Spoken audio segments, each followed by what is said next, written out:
নবী করিম সাল্লাল্লাহু আলাইহি সাল্লামের দেহ মোবারক 3 দিন পর্যন্ত জমিন উপরে পড়া ছিল। আবু বকর সিদ্দিক যায় নাই, ওমর যায় নাই, তালহা যায় নাই, জুবায়ের যায় নাই। নবীর দেহ মোবারক দাফন হবে। হযরত আলী বলে আমি করেছি, আমার ইমাম হাসানকে নিয়ে, আমার ইমাম হাসান হুসাইনকে নিয়ে, আমার জোহরাকে নিয়ে আমরা নবী পরিবার করেছি। রাসূল সাল্লাল্লাহু আলাইহি ওয়াসাল্লামের জানাজায়, রাসূল সাল্লাল্লাহু আলাইহি ওয়াসাল্লামের দাফন কার্যে হযরত আবু বকর, হযরত ওমর, তালহা, জুবায়ের তারা কি উপস্থিত ছিলেন নাকি ছিলেন না, এটা হলো জানার বিষয়। আবুল সরকার সে দাবি করলো যে আল্লাহ রাসূল সাল্লাল্লাহু আলাইহি ওয়াসাল্লামের দাফন কার্যে এরা কেউ অংশগ্রহণ করে নাই। এমনকি আলী রাদিয়াল্লাহু তাআলা আনহু 3 দিন পর্যন্ত অপেক্ষায় ছিলেন রসুলের লাশ দাফন না করে যে সাহাবায়ে কেরাম আসবে, কিন্তু সাহাবায়ে কেরাম আসেন নাই। এজন্য আলী রাদিয়াল্লাহু তাআলা আনহু তার পরিবার নিয়ে দাফন করেছেন। এটা হলো ওর দাবি। সবচেয়ে আশ্চর্যজনক বিষয় হলো এইগুলো যখন বয়ান করে তার সামনেও তো শ্রোতা থাকে, তার সামনেও তো মানুষ থাকে। তো এই মানুষগুলোকে একবার জিজ্ঞেস করে না, আপনি ইসলামের বিষয় নিয়ে কথা বলছেন, এত স্পর্শকাতর বিষয়ে কথা বলছেন, তো আপনার দলিল কি? কোন সোর্সের ভিত্তিতে আপনি কথা বলছেন? ইসলাম তো এজন্য লেখাপড়া করতে পারে। ইসলামের প্রথম বাণী হচ্ছে ইকরা, তুমি পড়ো, তুমি জ্ঞান অর্জন করো। কিন্তু আমার বুঝে আসে না, একজন মানুষ কি জিজ্ঞেস করার নাই যে আপনি ইসলামের, আমরা যে শত শত বছর ধরে যে বিষয়টা আমরা জানি, সাহাবায়ে কেরাম রসুলের মৃত্যুতে কেমন তারা বেকরার হয়ে গিয়েছিল, কেমন তারা পেরেশানি হয়ে গিয়েছিলেন, আর আপনি এর বিপরীত একটা ন্যারেটিভ দাঁড় করাচ্ছেন। তো আপনি কোন দলিলের ভিত্তিতে এটা বলছেন? এরকম কি একজন মানুষও নাই জিজ্ঞেস করার? একজন মানুষ এটা জিজ্ঞেস করার মতো কেউ থাকে না, অথচ এরা এই বক্তব্যগুলো দিচ্ছে, শত শত মানুষ এদের সামনে আসছে, তারা এগুলো নিয়ে মজা করতেছে। চলুন আমরা একটু দেখি রাসূল সাল্লাল্লাহু আলাইহি ওয়াসাল্লামের মৃত্যুর পরে আবু বকর, ওমর রাদিয়াল্লাহু তাআলা আনহুমা তাদের কি অবস্থা হয়েছিল আমরা হাদিস থেকে প্রমাণ করব, এবং মৃত্যুর সংবাদ শুনে তারা কি করেছিল, কিভাবে তাদেরকে রসুলকে দাফন করা হয়েছে, সবগুলোই আমরা ডিটেলস আমরা হাদিস থেকে শুনবো। রাসূল সাল্লাল্লাহু আলাইহি ওয়াসাল্লামের মৃত্যুর পরে হযরত আবু বকর এবং হযরত ওমর রাদিয়াল্লাহু তাআলা আনহুমা তাদের কি অবস্থা হয়েছিল, প্রথমে আমরা যে হাদিসটি উল্লেখ করতে চাই সহিহ বুখারীর 4452 4453 নম্বর হাদিস। আম্মা জান আয়েশা রাদিয়াল্লাহু তাআলা আনহা থেকে বর্ণিত, তিনি বলেন, আন্না আবা বকর রাদিয়াল্লাহু আনহু আকবালা আলা ফারাসিন মিন মাসকানিহি বিসসুনহি। রাসূল সাল্লাল্লাহু আলাইহি ওয়াসাল্লাম যে সময় ইন্তেকাল করেন, ওই সময় আবু বকর রাদিয়াল্লাহু তাআলা আনহু ওই জায়গায় উপস্থিত ছিলেন না। তিনি ঘোড়ায় আরোহণ করে তার বাড়ি সোনাহ নামক জায়গার যে তার বাড়ি ছিল, সেই বাড়ি থেকে, অর্থাৎ আওয়ালি, উপরের আওয়ালি বলা হয় উঁচু স্থান আর কি, তো ওখানে আবু বকর সিদ্দিক রাদিয়াল্লাহু তাআলা আনহু তার বাসা ছিল। তিনি সেখান থেকে আল্লাহ রসুলের এই সংবাদ শুনে দ্রুত চলে আসলেন। যেহেতু রসুল সাল্লাল্লাহু আলাইহি ওয়াসাল্লামের মৃত্যুবরণ করার পূর্বে তার একটা সুস্থতার একটা ভাব চলে এসেছিল, তো সবাই ভাবছিল যে আল্লাহ রসুল সাল্লাল্লাহু আলাইহি ওয়াসাল্লাম তিনি সুস্থ হয়ে যাবেন। এজন্য আবু বকর সিদ্দিক রাদিয়াল্লাহু তাআলা আনহু কোনো কারণে তিনি তার বাড়িতে গিয়েছিলেন, সেখান থেকে ঘোড়ার উপর আরোহণ করে দ্রুত চলে আসলেন। হাত্তা নাযালা, ঘোড়া থেকে নামলেন। ফাদাখালাল মাসজিদা, তিনি মসজিদে নববীতে প্রবেশ করলেন। ফালাম ইউকাল্লিমিন নাস, কোনো মানুষের সাথে কোনো কথা বললেন না। হাত্তা দাখালা আলা আয়েশা রাদিয়াল্লাহু তাআলা আনহা, সরাসরি আয়েশা রাদিয়াল্লাহু তাআলা আনহার ঘরে চলে গেলেন। ফাতায়াম্মামা রাসূলুল্লাহ সাল্লাল্লাহু আলাইহি ওয়াসাল্লাম, আল্লাহ রসুলের কাছে চলে গেলেন, মেয়ের সাথে কোনো কথা বলেন নাই, সরাসরি রসুলের কাছে চলে গেলেন। ওহুয়া মুগাশশান বিসাউবি হিবারাতিন, ওই সময় রসুল সাল্লাল্লাহু আলাইহি ওয়াসাল্লাম তিনি দুনিয়া থেকে বিদায় নিয়ে চলে গিয়েছেন। ইয়ামেনি একটা চাদর দ্বারা আল্লাহ রসুলকে ঢেকে রাখা হয়েছিল। ফাকাশাফা আন ওয়াজহিহি, আবু বকর সিদ্দিক রাদিয়াল্লাহু তাআলা আনহু রসুলের চেহারা থেকে কাপড় সরালেন। সুম্মা আকাব্বা আলাইহি, কিছুটা ঝুঁকে পড়লেন। ফাকাব্বালাহু, তাকে চুমু খেলেন। আল্লাহ রসুল সাল্লাল্লাহু আলাইহি ওয়াসাল্লামের ললাটে চুমু খেলেন। ওয়া বাকা, এবং কান্না করলেন। সিদ্দিক আকবর রাদিয়াল্লাহু তাআলা আনহু তিনি কান্না করলেন। সুম্মা ক্বালা বিআবি আনতা ওয়া উম্মি, এরপরে বললেন, আপনার প্রতি আমার পিতামাতা উৎসর্গ হোক। আল্লাহি লা ইয়াজমাউল্লাহু আলাইকা মাউতাতাইনি, আল্লাহর কসম, আল্লাহ পাক আপনাকে দুইবার মৃত্যু ঘটাবেন না। অর্থাৎ এমন হবে না যে আপনি দুনিয়া থেকে চলে গিয়েছেন, আবার আল্লাহ পাক আপনাকে দুনিয়াতে পাঠাবেন, আবার মৃত্যুবরণ করবেন। এ কথার উদ্দেশ্য হলো যে আল্লাহ রাসূল সাল্লাল্লাহু আলাইহি ওয়াসাল্লাম দুনিয়া থেকে বিদায় নিয়েছেন, এটা নিশ্চিতভাবে তিনি বলা। আম্মাল মাউতাতুল্লাতী কুতিবাত আলাইকা ফাকাদ মুত্তাহা, আল্লাহ পাক যে মৃত্যু আপনার জন্য নির্ধারণ করে রেখেছিলেন আপনি সেভাবেই মৃত্যুবরণ করেছেন। তাহলে সহিহ বুখারীর এই হাদিস থেকে আমরা দেখলাম সিদ্দিক আকবর আবু বকর সিদ্দিক রাদিয়াল্লাহু তাআলা আনহু মৃত্যুর সংবাদ শোনার সাথে সাথে চলে এসেছেন, রাসূলের কাছে গিয়েছেন, তিনি তার কপালে চুমু খেয়েছেন, তিনি কান্না করেছেন এবং তিনি আল্লাহ রাসূলকে বলছেন বি আবি আনতা ওয়া উম্মি, আপনার প্রতি আমার পিতামাতা উৎসর্গ হোক। অথচ এই বাউল সে দাবি করলো যে আল্লাহ রাসূল সাল্লাল্লাহু আলাইহি ওয়াসাল্লাম মারা যাওয়ার পরে আবু বকর, ওমর, তালহা, জুবায়ের কেউ নাকি আসে নাই। আল্লাহ ইয়াযু বিল্লাহ। আমরা আরেকটি হাদিস দেখি, এই হাদিসটিও বুখারীর হাদিস, 4454 নম্বর হাদিস। আন আব্দুল্লাহ ইবনে আব্বাস রাদিয়াল্লাহু তাআলা আনহুমা থেকে বর্ণিত, তিনি বলেন আন্না আবু বকর খরাজা ওয়া উমর ইবনে আল খাত্তাব ইউকাল্লিবুন নাস।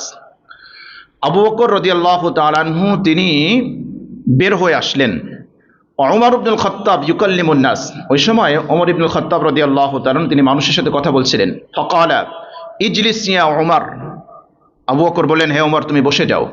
ফাআবা উমর আই ইয়াজলিসা, কিন্তু ওমর রাদিয়াল্লাহু তাআলা বসতে অস্বীকৃতি জানালেন। তিনি কোনোভাবেই মেনে নিতে পারছেন না যখন আল্লাহ রাসূলের মৃত্যুর সংবাদ ওমর রাদিয়াল্লাহু তাআলা আনহুর কর্ণকুহরে পৌঁছেছে, তিনি কোনোভাবে এটা মানতে পারছেন না। ফাআকবালান নাসু ইলাইহি ওয়া তারাকু উমর, যে সময় আবু বকর রাদিয়াল্লাহু তাআলা আনহু মসজিদে গেলেন তখন মানুষ ওমরকে ছেড়ে আবু বকর রাদিয়াল্লাহু তাআলা আনহুর কাছে এসে জমা হলো। ফাকাল আবু বকরিন আম্মা বাদ, আবু বকর সিদ্দিক রাদিয়াল্লাহু তাআলা একটা ভাষণ দিলেন। তিনি বললেন ফামান কানা মিনকুম ইয়াবুদু মুহাম্মাদান ফাইন্না মুহাম্মাদান ক্বাদ মাত ওয়া মান কানা মিনকুম ইয়াবুদুল্লাহ ফাইন্নাল্লাহ হাইয়্যুন লা ইয়ামুত। চমৎকার একটা ভাষণ দিলেন। তিনি বললেন তোমাদের মধ্য থেকে যদি কেউ এমন থাকো যে মুহাম্মাদের ইবাদত করতে, তাহলে শুনে রাখো যে মুহাম্মদ মারা গিয়েছেন, মুহাম্মদ সাল্লাল্লাহু আলাইহি সাল্লাম মারা গিয়েছেন, মৃত্যুবরণ করেছেন। আর যে ব্যক্তি আল্লাহর ইবাদত করে সে যেন জেনে রাখে ফাইন্নাল্লাহ হাইয়্যুন লা ইয়ামুত, আল্লাহ চিরঞ্জীব, আল্লাহর কোনো মৃত্যু নেই, আল্লাহ কখনো মৃত্যুবরণ করবেন না। ক্বালা আল্লাহু, এরপরে তিনি একটা আয়াত তেলাওয়াত করলেন, ওমা মুহাম্মাদুন ইল্লা রাসূলুন ক্বাদ খালাত মিন ক্বাবলিহির রুসুল আফা ইম্মাতা ওয়া কুতিলা ইনকালাবতুম আলা আকাবিকুম ওয়া মান ইয়ানকালিব আলা আকিবাইহি ফালা ইয়াদুরুল্লাহ শাইআ ওয়া সায়াজজিল্লাহুশ শাকিরিন। এটা হলো আয়াত। এই আয়াতটা তিনি তেলাওয়াত করলেন। অর্থ কি? ওমা মুহাম্মাদুন ইল্লা রাসূলুন ক্বাদ খালাত মিন ক্বাবলিহির রুসুল, মুহাম্মদ সাল্লাল্লাহু আলাইহি ওয়াসাল্লাম নতুন কোন রাসূল নন, তার আগে অনেক রাসূল দুনিয়াতে এসেছেন, অনেক নবী এসেছেন, সেই নবী সেই রাসূলগণ দুনিয়া থেকে মৃত্যুবরণ করেছেন, তারা চলে গিয়েছেন। সুতরাং মুহাম্মদ সাল্লাল্লাহু আলাইহি ওয়াসাল্লাম তিনি তো মানুষ, তিনি দুনিয়াতে এসেছেন, তিনি মৃত্যুবরণ করবেন, এটাই তো স্বাভাবিক। যেহেতু রসুলের ধারাবাহিকতা আল্লাহ রাব্বুল আলামিন সেই আদম আলাইহিস সালাতু ওয়াস সালাম থেকে নিয়ে পাঠাচ্ছিলেন, তো সেই নবী সেই রসুলগণ তারা দুনিয়া থেকে চলে গিয়েছেন, মুহাম্মদ সাল্লাল্লাহু আলাইহি ওয়াসাল্লামও দুনিয়া থেকে চলে যাবেন। আফা ইম্মাতা ওয়া কুতিলা ইনকালাবতুম আলা আকাবিকুম, আল্লাহ বলছেন যদি মুহাম্মদ সাল্লাল্লাহু আলাইহি ওয়াসাল্লাম মৃত্যুবরণ করে অথবা তিনি যুদ্ধের ময়দানে শহীদ হন, তাহলে কি তোমরা আবার কুফরিতে ফিরে যাবে? এই আয়াতটা তেলাওয়াত করলেন। তো এই আয়াত যখন সাহাবায়ে কেরাম শুনেছেন, এতক্ষণ পর্যন্ত কেউ মানতে পারেন নাই মুহাম্মদ সাল্লাল্লাহু আলাইহি ওয়াসাল্লাম মারা গিয়েছেন, দুনিয়া থেকে চলে গিয়েছেন, এই কথা সাহাবায়ে কেরামের মেনে নিতে খুব কষ্ট হচ্ছিল। ক্বালা, রাবি বলেন, অর্থাৎ যিনি হাদিস বর্ণনা করেছেন তিনি বলেন ওয়াল্লাহি লাকান্নান নাস লাম ইয়ালামু আন্নাল্লাহ আনজালা হাযিহিল আয়া হাত্তা তালাহা আবু বকরিন রাদিয়াল্লাহু তাআলা আনহু। রাবি বলছেন যে আল্লাহর কসম, সাহাবায়ে কেরামের কাছে মনে হচ্ছিল যে কোরআনে এরকম একটা আয়াত আছে, এটাই মনে হয় তারা ভুলে গিয়েছিলেন। কিন্তু আবু বকর সিদ্দিক রাদিয়াল্লাহু তাআলা আনহু যখন এই আয়াত তেলাওয়াত করলেন তখন সকলের সম্মতি ফিরে পেয়েছে যে আল্লাহই তো কোরআনে বলেছে যে মুহাম্মদ সাল্লাল্লাহু আলাইহি ওয়াসাল্লাম নতুন রাসূল নন, তার আগে অনেক রাসূল এসেছে, অনেক নবী এসেছেন, তারা চলে গিয়েছেন, মৃত্যুবরণ করেছেন, সুতরাং মুহাম্মদ সাল্লাল্লাহু আলাইহি ওয়াসাল্লাম মৃত্যুবরণ করবেন, এটাই স্বাভাবিক। ফাতালাক্কাহা মিনহুন নাস কুল্লুহুম, রাবি বলেন, বর্ণনাকারী আব্দুল্লাহ বিন আব্বাস তিনি বলেন যে আমার মনে হচ্ছিল যে মানুষ মনে হয় কেবলমাত্র আবু বকর সিদ্দিক রাদিয়াল্লাহু তাআলা আনহুর কাছ থেকে এই আয়াতটা শিখে নিয়েছে। ফামা আসমাউ বাশারাম মিনান নাস ইল্লা ইয়াতলুহা, সিদ্দিক আকবর যখন এই আয়াত তিলাওয়াত করলেন মানুষও সবাই তার সাথে সাথে এই আয়াত তিলাওয়াত করতেছিল। ফাআখবারানি সাঈদ ইবনুল মুসাইয়্যিব, এরপরে সাঈদ ইবনুল মুসাইয়্যিব তিনি তার একটা কথা এখানে নকল করা হচ্ছে যে আন্না উমর রাদিয়াল্লাহু তাআলা তার অবস্থা কি হলো, ক্বালা ওয়াল্লাহি মা হুয়া ইল্লা আন সামি'তু আবা বকরিন তালাহা, আবু বকর সিদ্দিক রাদিয়াল্লাহু তাআলা আনহুর তিলাওয়াত শুনে ওমর রাদিয়াল্লাহু তাআলা বলছেন ওয়াল্লাহি, আল্লাহর কসম, মা হুয়া ইল্লা আন সামিআতু আবা বকরিন তালাহা। আমার মনে হচ্ছে যে আবু বকর যে আয়াত তিলাওয়াত করতেছে আমি মনে হয় আগে শুনি নাই, মাত্র শুনছি, নতুন করে শুনলাম, আমার কাছে সেরকম মনে হচ্ছে। ফাআকিরতু হাত্তা মা তুকিল্লুনি রিজলায়া।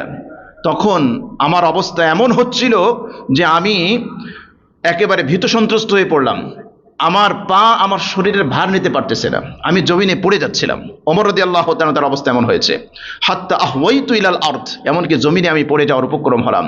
হিনা সামি'তুহু তালাহা আলিমতু আন্না নবিয়্য সাল্লাল্লাহু আলাইহি ওয়াসাল্লাম কদ মাত। তখন আমার বিশ্বাস হলো যে মুহাম্মদ সাল্লাল্লাহু আলাইহি ওয়াসাল্লাম মৃত্যুবরণ করেছেন। তো সাহাবায়ে কেরাম রিদওয়ানুল্লাহি তাআলা আলাইহিম আজমাইন রাসূলের মৃত্যুর সংবাদ শুনে তাদের কি অবস্থা হয়েছে, সেখানে আবু বকর উপস্থিত, সেখানে ওমর উপস্থিত, সেখানে সাহাবায়ে কেরাম উপস্থিত। আর এই আবুল সরকার সে বলে রাসূল করিম সাল্লাল্লাহু আলাইহি ওয়াসাল্লামের মৃত্যুর পরে এই সাহাবীরা নাকি আসে নাই। আমরা এখানে আরেকটি হাদিস উল্লেখ করি। এই হাদিসটিও আমরা বুখারী থেকে নিয়েছি, 3667 নম্বর হাদিস।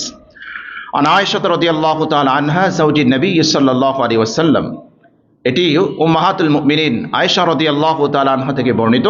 তিনি বলেন, আন্না রাসূলুল্লাহ সাল্লাল্লাহু আলাইহি ওয়াসাল্লাম মাতা ওয়া আবু বকরিন বিন সুনহি। রাসূল সাল্লাল্লাহু আলাইহি ওয়াসাল্লাম যখন মৃত্যুবরণ করেন তখন আবু বকর রাদিয়াল্লাহু তাআলা আনহু তার সুনাহ নামক বাড়িতে তিনি ছিলেন। ক্বালা ইসমাঈল ইয়ানি বিল আলিয়া। এখানে রাবি ব্যাখ্যা করে দিয়েছেন যে সুনাহ এটা হচ্ছে আলিয়া, উঁচু জায়গার, ওই দিকে তার বাড়িটা ছিল। ফাকামা উমর, এরপরে ওমর দাঁড়ালেন। ইয়াকুল ওয়াল্লাহি মা মাতা রাসূলুল্লাহ সাল্লাল্লাহু আলাইহি ওয়াসাল্লাম। ওমর রাদিয়াল্লাহু তাআলা আনহু দাঁড়িয়ে বলতেছেন, আল্লাহর কসম রাসূল মৃত্যুবরণ করেন নাই। মানে হঠাৎ যদি কোনো প্রিয়জনের মৃত্যুর সংবাদ আপনার কানে আসে তো আপনি মেনে নিতে কষ্ট হয় না? ধরুন দুজন একসাথে স্বামী স্ত্রী যাচ্ছেন রাস্তায়, হঠাৎ অ্যাক্সিডেন্ট করে আপনার চোখের সামনে আপনার স্ত্রী মারা গিয়েছে।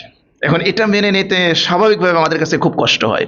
মানে প্রিয়জনের বিদায় হঠাৎ যদি হয়, আকস্মিক যদি মৃত্যু হয়, এটা মেনে নিতে আমাদের কাছে খুব কষ্ট লাগে। কিন্তু কেউ যদি আপনজনের মধ্যে অসুস্থ হয়ে ভুগে মারা যায় সেটা একটা ভিন্ন কথা। রাসূল সাল্লাল্লাহু আলাইহি ওয়াসাল্লামের প্রতি সাহাবায়ে কেরামের যে ভালোবাসা ছিল এটা তো আসলে বলে ব্যক্ত করা যাবে না, এটা লিখে শেষ করা যাবে না।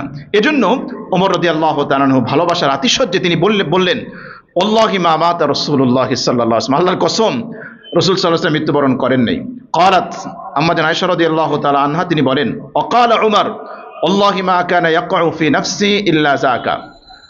আম্মা জান আয়েশা রাদিয়াল্লাহু তাআলা আনহা বলেন যে ওমর বলেন যে এই সময় আমার মনে এটাই ছিল যে আল্লাহ রাসূল মৃত্যুবরণ করেন না, আমার মনের ভিতরে এটাই ছিল, এটাই সত্য, আমি বিশ্বাস করতাম। ওয়ালা বাসান্নাহু, আল্লাহ রাব্বুল আলামিন, ওয়ালা বাসান্নাহুল্লাহু, আল্লাহ রাব্বুল আলামিন তাকে আবার দুনিয়াতে পাঠাবেন, এবং ফালইয়াকতু আন্না আইদি রিজালিন ওয়া আরজুলাহুম। এরপরে ওমর রাদিয়াল্লাহু তাআলা বলেন যে আমার মনে এটা হচ্ছিল যে আল্লাহ রসুলকে আল্লাহ পাক আবার দুনিয়াতে পাঠাবেন, এবং যে সকল মুনাফিক ইসলামের ক্ষতি করতেছে, রসুলকে কষ্ট দিয়েছে, তাদের হাত পা কাটার হুকুম দিবেন, এরপরে আল্লাহ রসুল দুনিয়া থেকে চলে যাবেন, বিদায় হতে পারে। এটা ওমর রাদিয়াল্লাহু তাআলা তার মনের একটা ভাবনা ছিল। ফাজা আবু বকরিন, এরপর আবু বকর রাদিয়াল্লাহু তাআলা আসলেন। ফাকাশাফা রাসূলুল্লাহি সাল্লাল্লাহু আলাইহি ওয়াসাল্লাম, রাসূলের চেহারা থেকে তিনি কাপড় সরালেন। ফাকাব্বালাহু, তিনি চুমু খেলেন। ক্বালা বি আবি আনতা ওয়া উম্মি, আমার পিতা মাতা আপনার উপর উৎসর্গিত হোক। তিবতা হাইয়ান ওয়া মাইয়িতান, আপনি জীবিত অবস্থায় পবিত্র ছিলেন, আপনি মৃত অবস্থায় আপনি পবিত্র। এটা আবু বকর সিদ্দিক রাদিয়াল্লাহু তাআলা আনহু তার কথা। ওয়াল্লাযী নাফসি বিয়াদিহি লা ইউযীকান্নাকাল্লাহুল মাউতাতাইন আবাদান, আল্লাহ রাব্বুল আলামিন কখনোই আপনাকে দুইবার মৃত্যুর স্বাদ আস্বাদন করাবে না। সুম্মা খরাজা, এরপর আবু বকর বের হলেন। ফাকালা ইয়া আইয়ুহাল হালিফ, ওই যে ওমর রাদিয়াল্লাহু তাআলা কসম করে বলছে যে আল্লাহ রসুল মারা যায় নাই, তো আবু বকর রাদিয়াল্লাহু তাআলা তিনি বলেন, ইয়া আইয়ুহাল হালিফ, হে শপথকারী কসমকারী, আলা রিসলিক, ধৈর্য ধারণ করো, সবর করো। ফালাম্মা তাকাল্লামা আবু বকরিন জালাসা উমর, আবু বকর সিদ্দিক রাদিয়াল্লাহু তাআলা যখন কথা বললেন তখন ওমর রাদিয়াল্লাহু তাআলা তিনি বসে গেলেন। তাহলে এই হাদিসগুলো থেকে আমরা কি জানতে পারলাম? আবু বকর ওমর রাদিয়াল্লাহু তাআলা রাসূলের মৃত্যু থেকে ওই সময় উপস্থিত ছিলেন নাকি ছিলেন না, এবং তাদের কি ভূমিকা, তারা কি করেছে, সব তো ডিটেলস হাদিসে আছে। অথচ এই মিথ্যাবাদী কিভাবে মানুষকে গোমরাহ করছে, সাহাবায়ে কেরাম রিদওয়ানুল্লাহি তাআলা আলাইহিম আজমাইন তাদের প্রতি কিভাবে মানুষদের মানে ঘৃণা, মানুষের বিদ্বেষ সৃষ্টি করার জন্য কিভাবে এরা উঠে পড়ে লেগেছে। এই উম্মার সর্বশ্রেষ্ঠ মানুষ এই উম্মতের মধ্যে, তার নাম কি? হযরত আবু বকর। সকল আহলে ইলম, আমাদের সকল স্কলার এ ব্যাপারে একমত যে এই উম্মতের মধ্যে সবচেয়ে শ্রেষ্ঠ ব্যক্তি হচ্ছেন আবু বকর রাদিয়াল্লাহু তাআলা আনহু। তারপরে সবচেয়ে মর্যাদাবান ব্যক্তি হচ্ছে হযরত ওমর রাদিয়াল্লাহু তাআলা আনহু। অথচ এই ব্যক্তিদের ব্যাপারে এভাবে মিথ্যাচার, এত বড় জঘন্য অপবাদ যে রাসূল সাল্লাল্লাহু আলাইহি ওয়াসাল্লামের মৃত্যুতে তারা সেখানে উপস্থিত ছিল না। আমরা আরেকটা হাদিস দেখি, ইবনে মাজাহ 1558 নম্বর হাদিস। আম্মাজান আয়েশা রাদিয়াল্লাহু তাআলা আনহা থেকে বর্ণিত, তিনি বলেন, ক্বালাত লাম্মা মাতা রাসূলুল্লাহ সাল্লাল্লাহু আলাইহি ওয়াসাল্লাম ইখতালাফু ফিল লাহদি ওয়াশ-শিক্কি। রাসূল সাল্লাল্লাহু আলাইহি ওয়াসাল্লাম যখন মৃত্যুবরণ করেন তখন তার কবর কি লাহাদ হবে না শাক হবে? শাক বলতে আমাদের দেশে যে খাড়া কবর হয় এরকম কবর হবে, না মদিনায় লাহাদ মানে কবরের ভিতরে ছোট্ট একটা কবর খোঁড়া হয়, তার ভিতরে ঢোকানো হয়? যারা মদিনায় দীর্ঘদিন যাবৎ ছিলেন এরা জানেন যে মদিনায় কিভাবে দেওয়া হয়। আম্মাজান বলেন, রাসূল সাল্লাল্লাহু আলাইহি ওয়াসাল্লাম কবরটা কি শাক হবে, খাড়া কবর হবে না লাহাদ হবে? এটা নিয়ে সাহাবায়ে কেরামের ভিতরে কিছু ইখতিলাফ হয়। কেউ বলছে যে শাক হবে, কেউ বলছে লাহাদ হবে। হাত্তা তাকাল্লামু ফি যাকা, ওই সময় তারা কথা বলতেছিলেন। ওয়ারতাফাত আসওয়াতুহুম, তাদের কণ্ঠ একটু উঁচু হয়ে গিয়েছে। ফাকালা উমর, ওমর রাদিয়াল্লাহু তাআলা বলেন, লা তাসখাবু ইনদা রাসূলিল্লাহি সাল্লাল্লাহু আলাইহি ওয়াসাল্লাম হাইয়ান ওয়ালা মাইয়িতান। ওমর রাদিয়াল্লাহু তাআলা বলেন, খবরদার, আল্লাহর রসুলের তিনি জীবিত থাকুক মৃত থাকুক, খবরদার তার সামনে কেউ তোমরা উঁচু আওয়াজে কথা বলবে না। একটু বলেন না সুবহানাল্লাহ। রসুলের প্রতি ভালোবাসা কেমন, শ্রদ্ধা কেমন। লা তারফাউ, খবরদার তোমাদের কণ্ঠ যেন উঁচু না হয়। এখন বলেন, কবর খোঁড়ার সময় যদি ওমর রাদিয়াল্লাহু তাআলা না থাকতেন তাহলে এই কথা বলতে পারতেন? কোন সময় বললেন? যখন কবর খোঁড়া হবে। তো কবর কি ধরনের কবর খোঁড়া হবে এটা নিয়ে ইখতিলাফ চলছে, মতবিরোধ চলছে।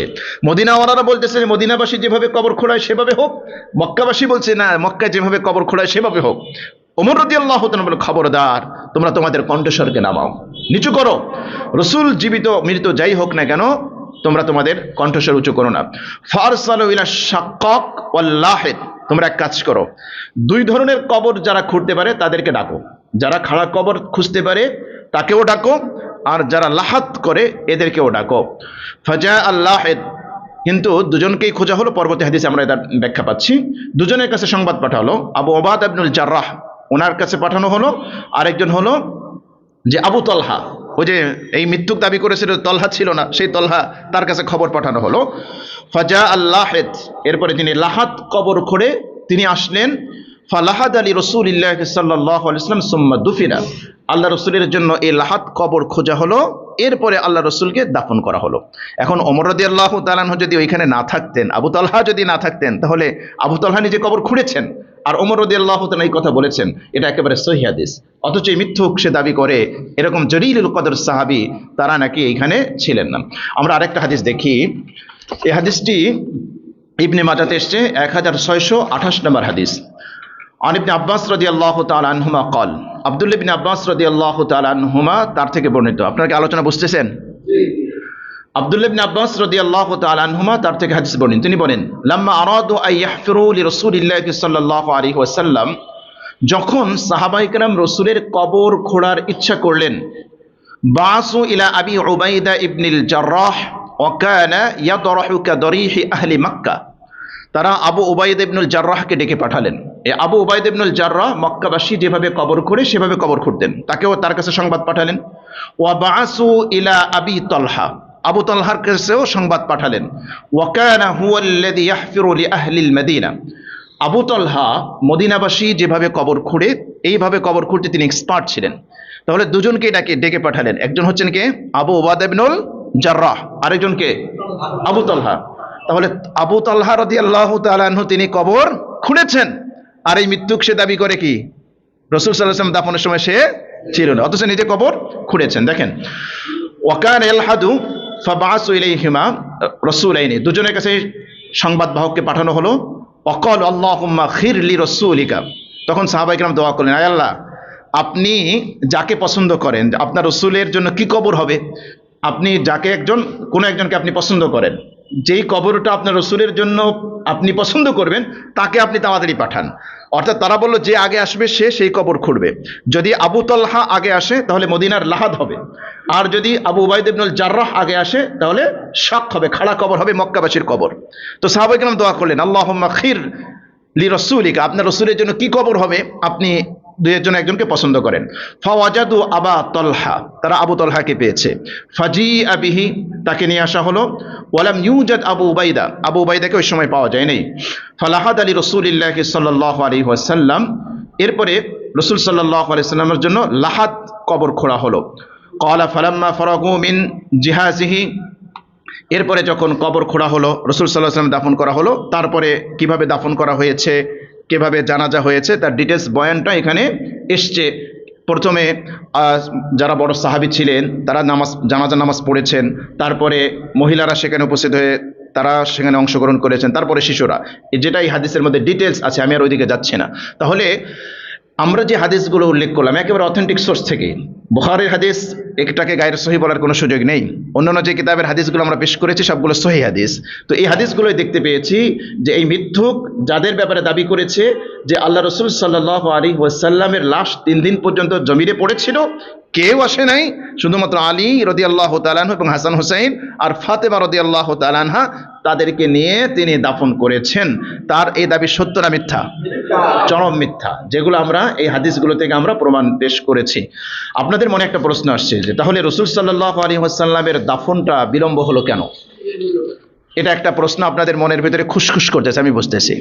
রসুল সাল্লাল্লাহু আলাইহি ওয়াসাল্লামের দাফন কার্যটা 3 দিন বিলম্ব হলো কেন? সোমবারে মারা গিয়েছেন, বুধবারে রাত্রিতে আল্লাহ রসুলের দাফন হয়েছে। 1 নম্বর কারণ হলো রসুল সাল্লাল্লাহু আলাইহি ওয়াসাল্লামের পরে আমির কে হবে, কার নেতৃত্বে এটা পরিচালিত হবে, এটা দরকার। মসজিদের ইমাম না থাকলে জানাজা কে পড়াবে? আপনি জানাজা নিয়ে আসছেন কিন্তু ইমাম নাই। তো এজন্য এটা একটা গুরুত্বপূর্ণ প্রশ্ন ছিল যে রসুল সাল্লাল্লাহু আলাইহি ওয়াসাল্লামের লাশ দাফনের আগে ইমাম কি হবে, খলিফা কে হবে, এটা নির্ধারণ করা। এজন্য বনু সাকিফায় সেখানে একটা মিটিং হয়েছে, খলিফা আগে নির্ধারিত হয়েছে, নির্বাচিত হয়েছে, 1 নম্বর কারণ।